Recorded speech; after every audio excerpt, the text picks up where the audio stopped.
So all good. Hi everyone, thanks for joining in. I'm happy to have Josephine Taylor join us. For those who don't remember, Josephine's been our author for the day before, so really great to have her back again. I'm really thrilled to be here again. I had such a good time in July. I felt very welcomed, so it's lovely to be back again. No, that's great. And Josephine's an associated editor at Westerly magazine and an adjunct senior lecturer in writing at Edith Cowan University. After developing chronic gynecological pain in 2000, she surrendered her career as a psychotherapist, and years later, research into the condition informed her prize-winning PhD thesis, an investigative memoir.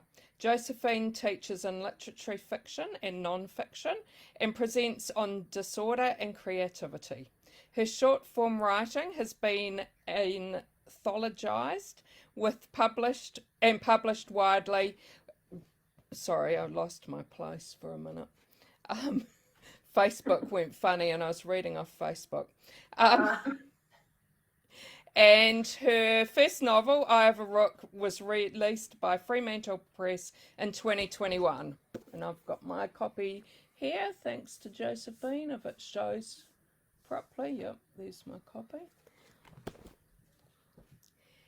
And Josephine will be the emerging writer in residence at Catherine Susanna Pritchard Writers Centre in 2022. So thanks so much for joining us. Like I said, really great to have you back again. Just wondering if you want to start off by telling everyone a little bit about Eye of the Rook. Yeah, sure. So Eye of a Rook deals with two different women. One is in contemporary Perth and the other is in 1860s England. And both women develop the same kind of condition, the same mysterious gynecological pain condition, which I've had myself. And we see their experiences through Alice. Alice Tennant is the writer and academic in contemporary Perth. And she is married to Duncan, her older husband. He's also an academic. And when she can't find any easy answers to what's wrong with her and why she has this inexplicable pain, she starts to research and write about the history of pain, gynecological pain and hysteria. And then at the same time, we have Emily Rochdale, who's married to Arthur Rochdale in 1860s England. And we see Emily's life, what unfolds for her largely through Arthur's eyes. But we also have Emily's letters as well to her sister-in-law B. So these two timelines interweave, and we don't really know as readers, or you don't know as readers, until about 3/4 of the way through how the two are interconnected. So that's a kind of bit of a spoiler, but they are interconnected, and you discover how. So it's about kind of pain and struggle, but it's also about the kind of creativity and what you can do with creativity and hope and the different forms of love that we all encounter when we struggle. And is it in any way similar to the journey you had? Yeah, it's very similar. So I developed the condition vulvodynia in 2000, and I feel like I can speak about it openly, largely because when I was author for the day, I kind of shared quite a lot of that, and everyone was so good about it because I'm always a little bit nervous. But everyone was so fabulous about it that I felt really comfortable talking about it. So so I developed this condition in 2000, and I did have a career as a psychotherapist, which I had to surrender. And I began researching and writing about vulvodynia once I discovered what I had, just as Alice does in the book. And then eventually I ended up going back to uni and doing a PhD in it and writing an investigative memoir. So then when I finished that in 2012, basically a whole new life opened up for me, a whole new career as an editor and as a writer and as a teacher. So I lost kind of everything, and then this whole new life started. I think that both Alice and Emily have the same pain that I developed, exactly the same. but they're not the same as me. But I do draw upon my own experiences for a lot of their Yeah, experiences. yeah. And how I've got a question from Tamsin. We've got a few people watching, which is great. Hi, And everyone. she wonders, when you were researching the subject, was there much literature or research that you could find? And I'm Mm. especially interested, like especially the from the past one as well, how you could find things, because I'm sure it's something that really wasn't written about much. Mm, that's right. I guess that the PhD, doing the PhD was really helpful because it meant that I could draw on library resources, and Mm, there's this wonderful document delivery system within libraries. So I was able to get these incredible texts, sort of antique texts from the past. mm, But I did have to do a lot of real hard digging to get to, sort of ancient translations of mm. ancient Greek texts Oh, and really? Yeah. Hebrew texts and so on. Mm, So that was so there was definitely a lot of digging around. And the other thing is too that because the history of hysteria has been written about men by mm, men mm. about women, there was very little from women from the female perspective, pretty Yeah. much nothing Mm, really. And it was only really in the last century that we started to get women's voices.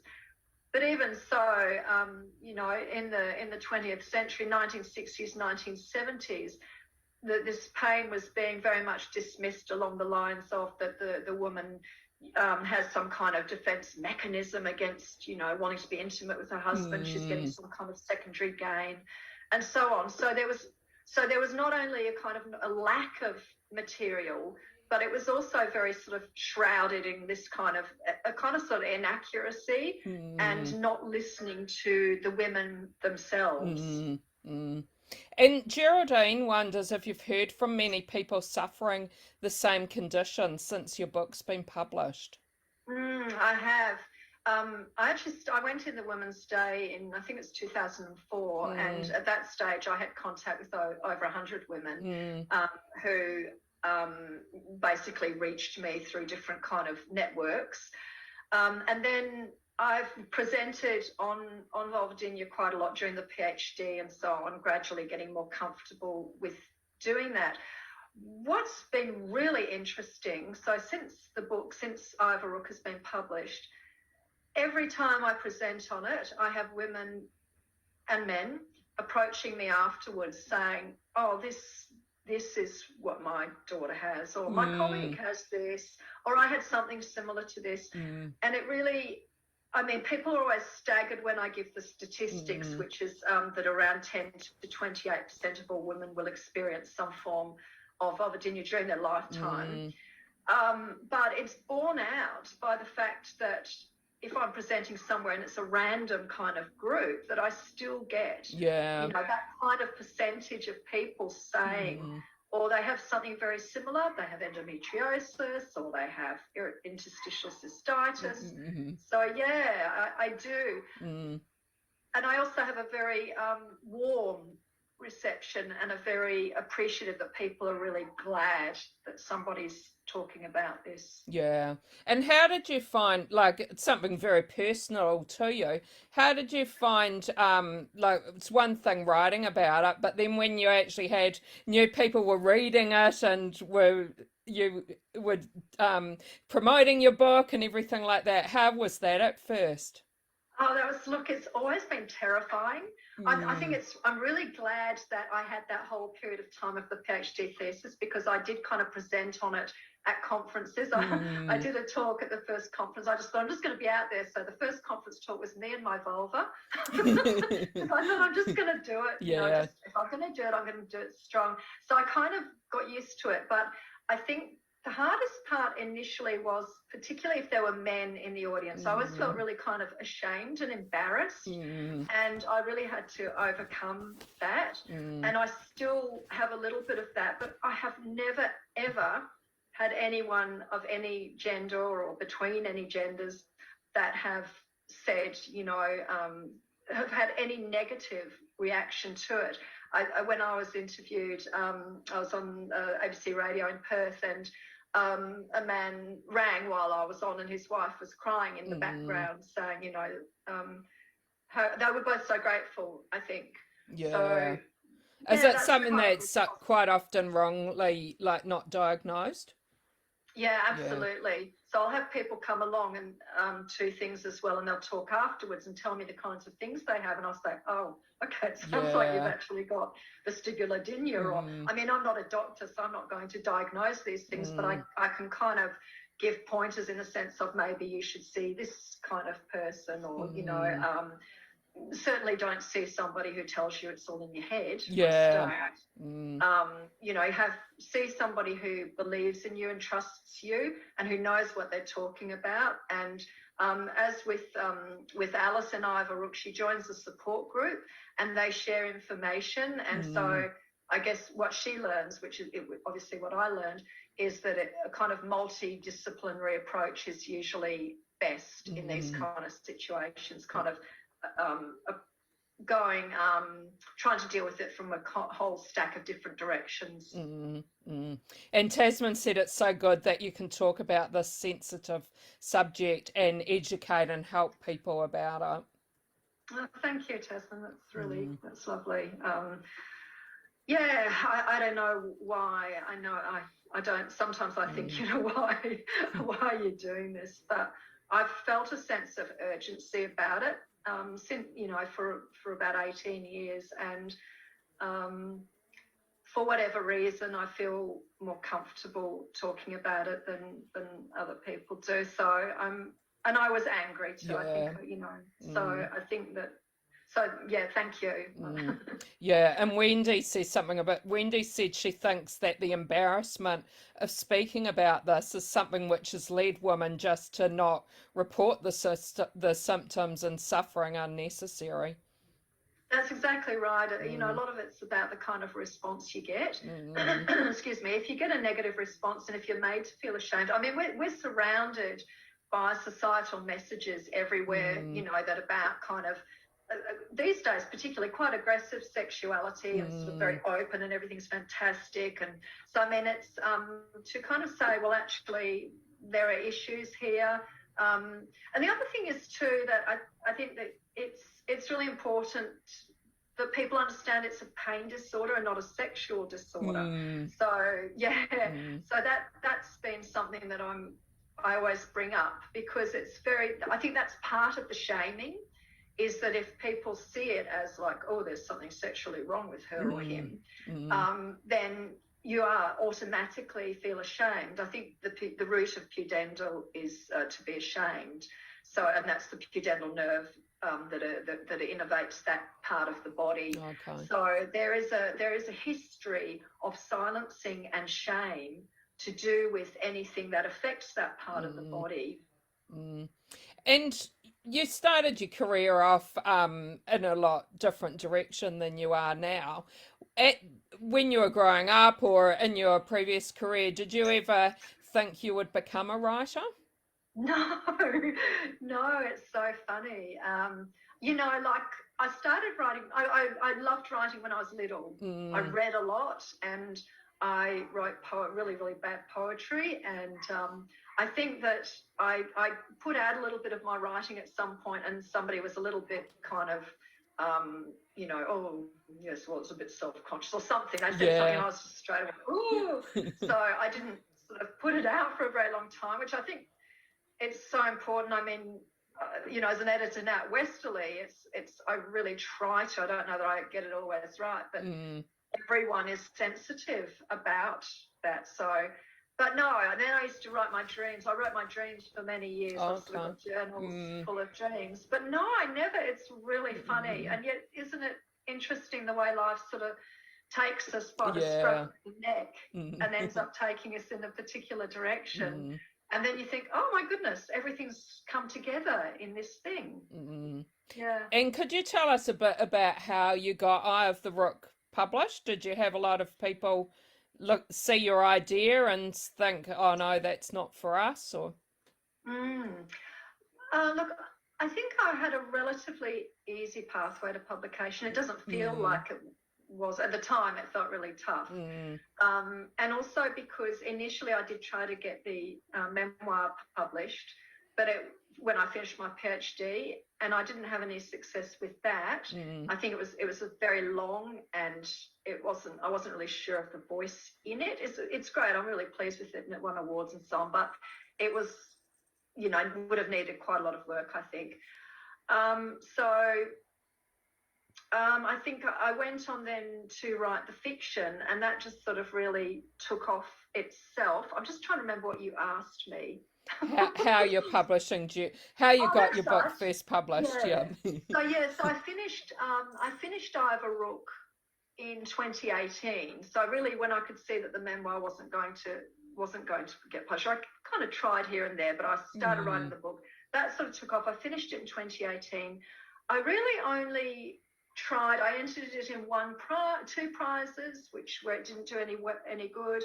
I took it to one agent who said, I really wanted to like this, but not for me. Fremantle Press were the second publisher that I went to directly. Okay. That's good. That's good. So it took me a long time because like a lot of writers, I think I lose confidence easy, so I have to recover each time. So towards the end of, from 2019 was when it was accepted, and then it was due to be published in November 2020, but COVID, so it was delayed to February of this year. So relatively painless compared to some people. Yeah. Sarah Joy wonders if you had a support system while you were navigating through this. No, I didn't. I did. That must have been hard. Yeah. I think what happened was that I had the support group. I started a support group in 2004, I think it was. And that went through to about 2009 or so, or 10. And I'm still friends with the core group now, but we dropped out of contact for some years.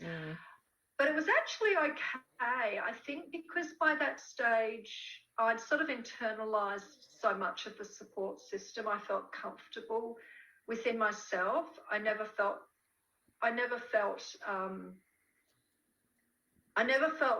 fragile, that I couldn't do it psychologically.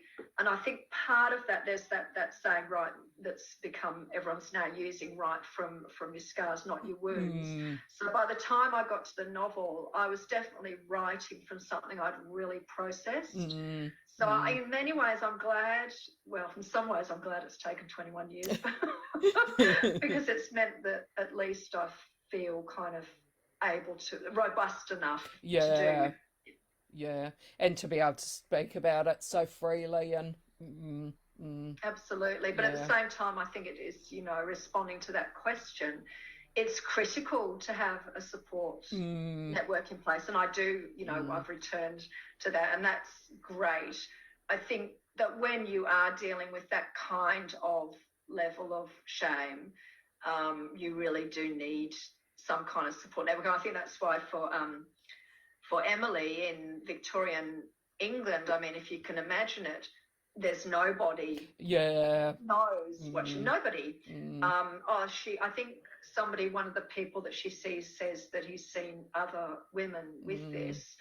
But apart from that, all she has is the word hysteria, and that's it. So I think that would be incredibly alienating, and I know when I first developed it, there was not the information there. No doctors really knew. I ended up sending information to the doctors that I saw, and the problem with that is that you're treated in ways which are actually harmful, which can embed the condition when you actually might have been able to improve.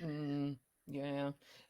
Tasman wonders if you're planning to write any more books.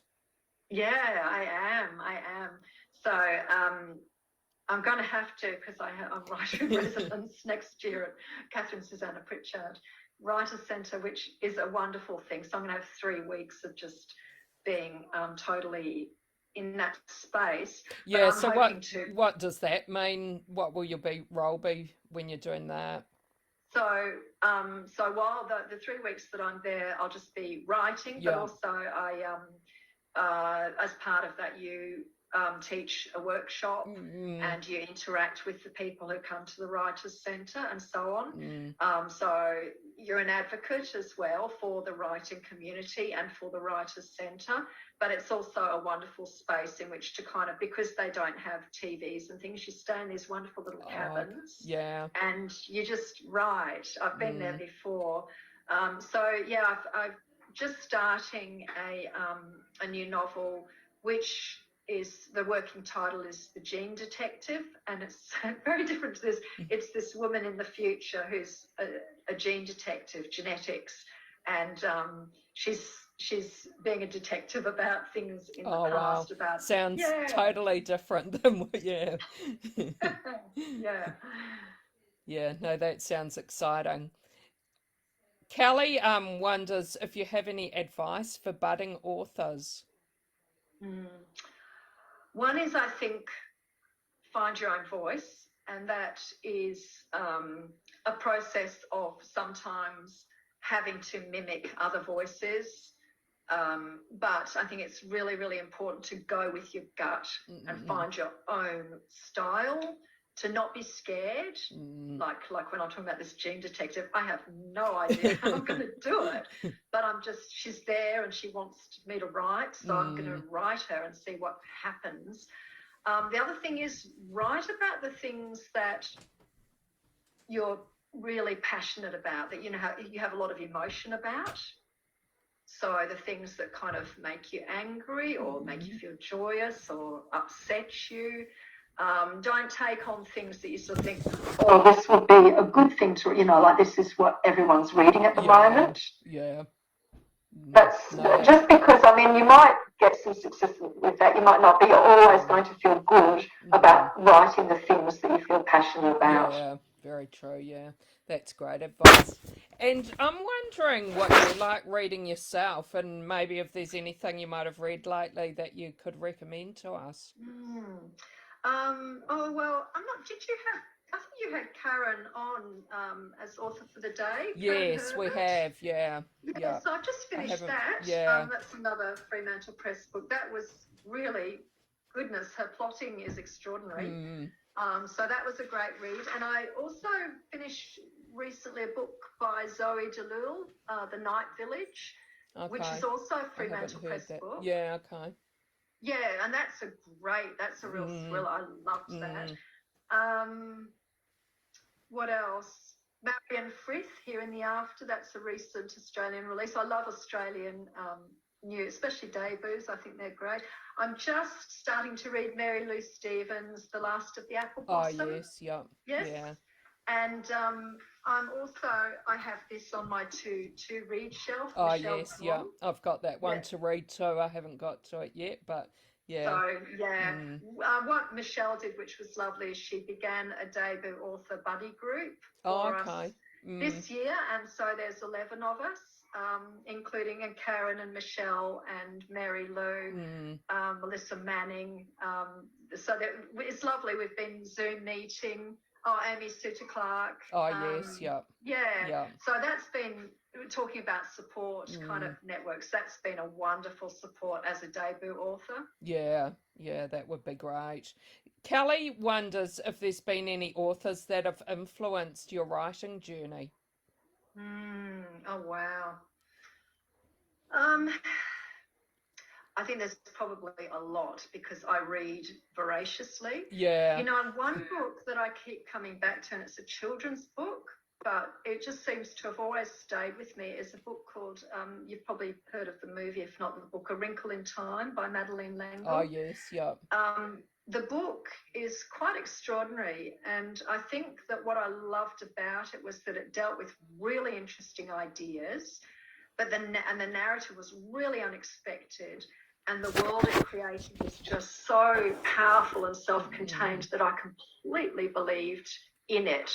So I think that that's probably what I'm trying to do. Those things are probably what I'm trying to do with my writing as well. Mm, mm. Mm.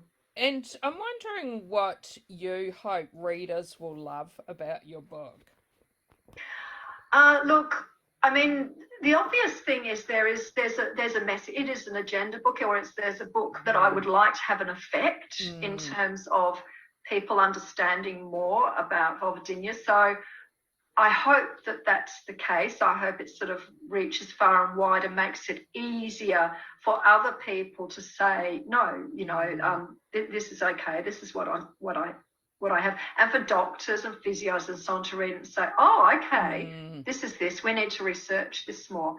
But beyond that, I really wanted to write a book that was aesthetically pleasing, that was a good read in its own right.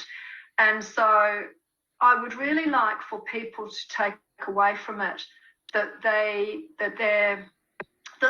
novel works, because you've read it, so you kind of know that there's a sort of the way in which it's connected. So I hope that works, and also that what it offers in terms of creativity and hope and love is something that people carry away with them, because I think that we all go through really, really hard times in our lives. It doesn't matter what they are. We know what suffering is. And there are things in Overlook which I hoped would offer a sort of one way of dealing with those kinds of struggle. Yeah. And I'm interested to know as well, you mentioned about doctors reading your book. Have you had any doctors who have read and have reached out to you after reading your book? Yeah, I've had, well, I'm doctors, I've had physios who've reached out, which has been really lovely. It's so funny. A gynecologist recently, as I was coming out of anaesthetic, I sort of said, oh, you should read my book, and about pudendal neuralgia. And he said, oh, yeah, I know all about pudendal neuralgia. And I was like, oh, okay. So, look, he's a lovely guy, and hopefully he'll kind of read my book eventually. But I think it's hard because, if you're a specialist, often you have that kind of mindset of, I know this, I'm an expert. But yes, I had a wonderful review from in the Journal of Sex and Marital Therapy, I think, by Marta Mina, and it really completely got my book. And it was addressed to clinicians. So it was like, everyone who treats people with these conditions, please read this book. Yeah, well, that's a great review. So that was fantastic. Yeah. And Geraldine wonders if you found your book emotional to write, seeing as you've had such a difficult time, sounds like, getting the condition diagnosed. And Look, it was. I think perhaps the PhD thesis was harder because it was rawer and fresher. But it was difficult writing the harder parts of Alice and Emily's, particularly Alice, because we're inside sort of with Alice. So her hardest parts were difficult to write physically and emotionally, because it kind of made me sort of go into that space again. I think emotionally, I've had a really strong sense of obligation in a way, or there was a woman who did take her own life with this condition many years ago, and there's a book about it. Oh, wow. And ever since I read it, I just sort of thought, I want to do something about this. So the main emotion is kind of relief in a way, and it was hard, and it was hard to kind of relive and to go into those spaces. But I feel, I guess proud is not a word that people use a lot these days, but I'm really pleased that I did that. And so, yeah, there's a lot of different emotions, but overall it was actually a really positive, and it continues to be a really positive thing, because I get these kinds of questions. Yeah. And like we said before, it's so great to have it out there and people talking about it and that as well. That's really great. Yeah. Well, thanks so much for joining us. We've had some great questions and great to be chatting to you. Great to have you back in the group again. Thank you so much, and I'll keep popping in and saying hello. Yeah. It's a great thing that you do, Yeah, and thank you. it's so wonderful to see everyone engaging so strongly with all the material you put on Yeah. the page. It's fantastic. Good Yeah, on you. no, thank you. And hopefully we have a chance to talk to you again. Yeah, I'll have to get the next book happening, eh? Yeah. All right. Thanks. Bye, everybody. Thank you.